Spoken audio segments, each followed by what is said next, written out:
SMK 1200107 dari Fakultas Ilmu Kesehatan Masyarakat jurusan Kesehatan Masyarakat Universitas Haloleo Kendari. Di sini saya akan menjelaskan mengenai konsep dasar promosi kesehatan.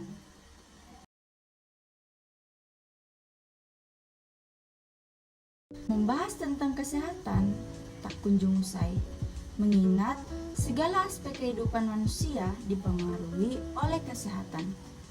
Konsep Bloom menjelaskan penentu derajat kesehatan masyarakat dibagi menjadi 4, yaitu yang pertama genetika, yang kedua lingkungan, pelayanan kesehatan, dan yang keempat perilaku.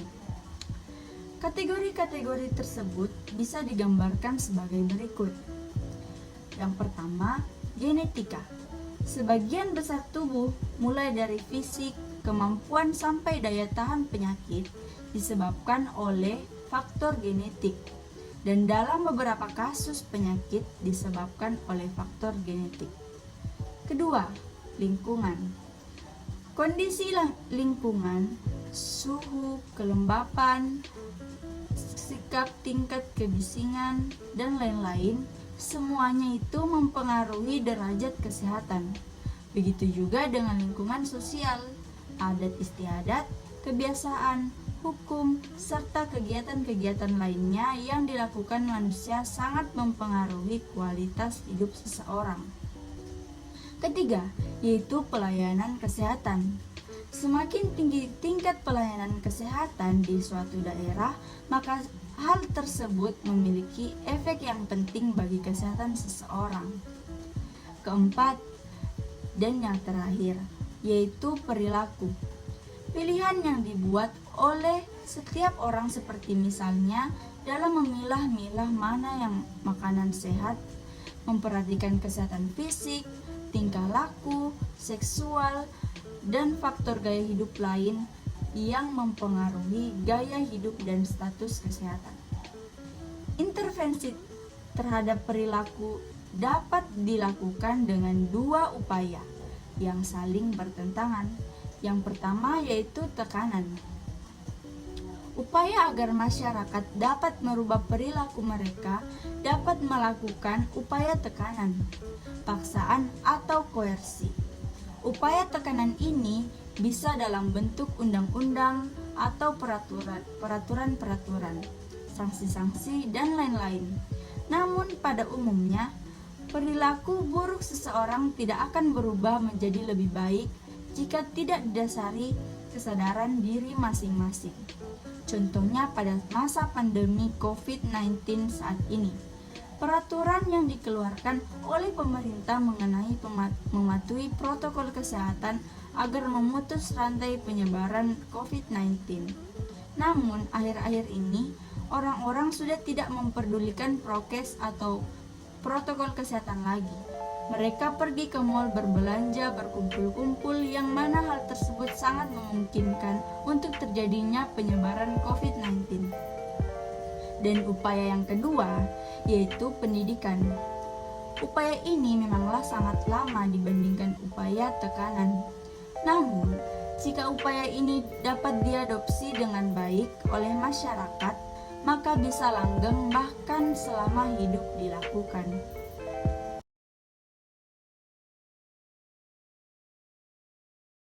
Selanjutnya, kita akan mengenal lebih jauh mengenai promosi kesehatan.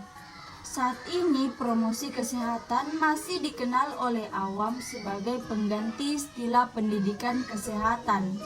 Namun, pengertian yang sebenarnya promosi kesehatan adalah proses memungkinkan orang untuk meningkatkan kontrol pada faktor-faktor penentu kesehatan dengan meningkatkan kesehatan mereka. Promosi sendiri selalu dihubungkan dengan penjualan, periklanan, begitupun dalam kesehatan. Promosi diartikan sebagai upaya memperbaiki kesehatan melalui penggunaan media massa untuk meningkatkan derajat kesehatan masyarakat.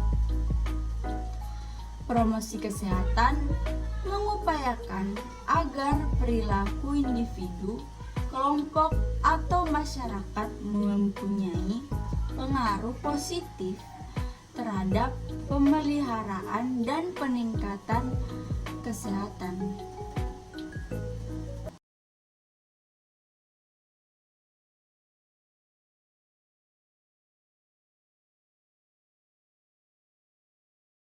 Di dalam promosi kesehatan juga telah banyak model-model yang dikembangkan untuk mencoba menerangkan bagaimana faktor-faktor itu dapat mempengaruhi kesehatan serta bagaimana pengetahuan membantu memperbaiki intervensi pencegahan dan program kesehatan.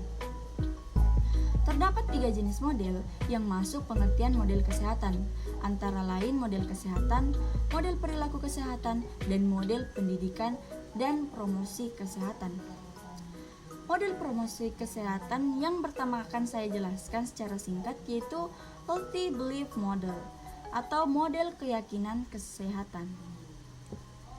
Model ini digunakan untuk menjelaskan kegagalan partisipasi masyarakat secara luas dalam program pencegahan atau deteksi penyakit.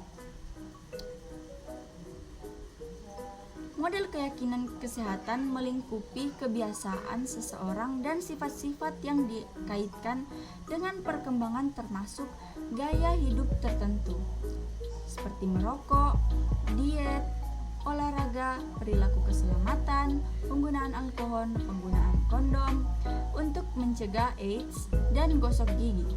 Promosi kesehatan dan pencegahan penyakit telah lebih ditekankan pada kontrol risiko.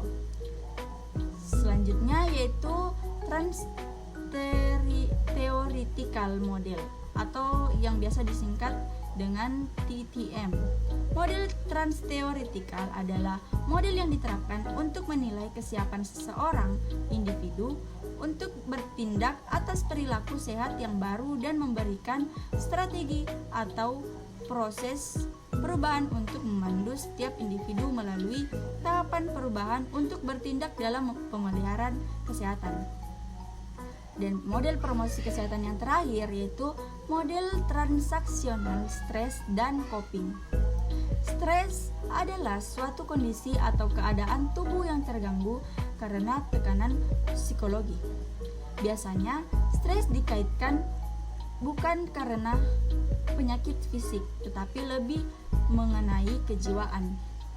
Model transaksional stres dan coping ini adalah suatu kerangka kerja untuk mengevaluasi proses mengatasi peristiwa stres.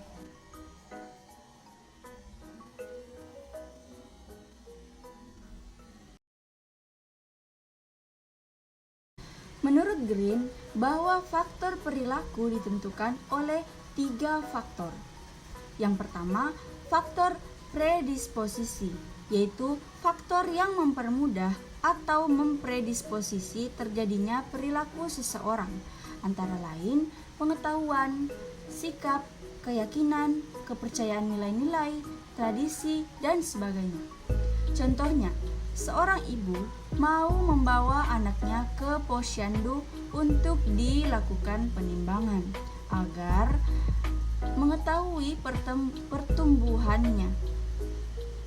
Tanpa adanya pengetahuan, ibu tersebut mungkin tidak akan membawa anaknya ke posyandu. Yang kedua, faktor pemungkin. Faktor ini memungkinkan atau memfasilitasi perilaku atau tindakan, antara lain prasarana, sarana, ketersediaan sumber daya manusia. Contoh konkretnya yaitu ketersediaan puskesmas, ketersediaan tong sampah, adanya tempat olahraga, dan sebagainya. Yang ketiga, faktor penguat, yaitu faktor yang mendorong atau memperkuat terjadinya perilaku, antara lain sikap petugas kesehatan, sikap tokoh masyarakat, dukungan suami, dukungan keluarga, dan sebagainya. Nah, itulah penjelasan saya mengenai konsep dasar promosi kesehatan. Mohon maaf bila ada salah kata. Wabillahi taufiq wal hidayah. Wassalamualaikum warahmatullahi wabarakatuh.